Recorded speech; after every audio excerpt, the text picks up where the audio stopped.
Hi friends, welcome to Lucky Lakshmikanth YouTube channel. Friends, ఇవాళ వీడియోలో పంట నష్టపరిహారం గురించి కొత్త అప్డేట్ అయితే రావడం అయితే జరిగింది. ఆ అప్డేట్ ఏంటో ఈ వీడియోలో తెలుసుకునే ముందు మీరు వీడియోని ఎక్కడ స్కిప్ చేయకుండా చివరి వరకు చూడండి. అప్పుడైతే నేను చెప్పేది మీకు అర్థమవుతుంది. మీకు ఈ వీడియో నచ్చితే ఒక లైక్ చేసి, అలాగే ఇంతవరకు మన ఛానల్ సబ్స్క్రైబ్ చేయని వాళ్ళు ఎవరైనా ఉంటే వెంటనే సబ్స్క్రైబ్ చేయండి. ఫ్రెండ్స్, లేట్ చేయకుండా టాపిక్లోకి వెళ్దాం రండి.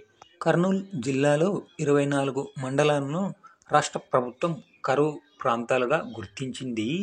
కరువు మండలాల్లో ప్రతి రైతుకు 2 హెక్టార్ల వరకు ఇన్పుట్ సబ్సిడీ డబ్బులు చెల్లించనుంది.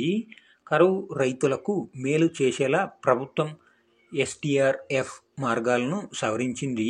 వ్యవసాయ శాఖ పంటలకు సంబంధించి 2,90,741 మంది రైతులకు ఇన్పుట్ సబ్సిడీ లభిస్తుంది.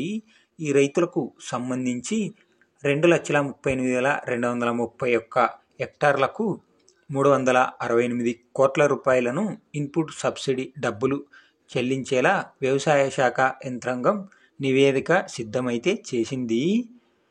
జిల్లా కలెక్టర్ సుజనా చౌదరి ప్రభుత్వానికి పంపుతున్నట్లు జిల్లా వ్యవసాయ శాఖ అధికారి పిఎల్ వరలక్ష్మి గారు తెలిపారు. ఆంధ్రప్రదేశ్లో పంటలు దెబ్బతిన్న రైతులందరికీ ఈ నెలాఖరులోపు పంట నష్టపరిహారం డబ్బులను రిలీజ్ చేయడం అయితే జరుగుతుంది. ఫ్రెండ్స్, ఓకే ఫ్రెండ్స్, పంట నష్టపరిహారం గురించి ఏ చిన్న అప్డేట్ వచ్చినా అందరికంటే ముందుగా తెలుసుకోవాలనుకుంటే వెంటనే మన ఛానల్ని సబ్స్క్రైబ్ చేయండి. Friends, thank you for watching my video.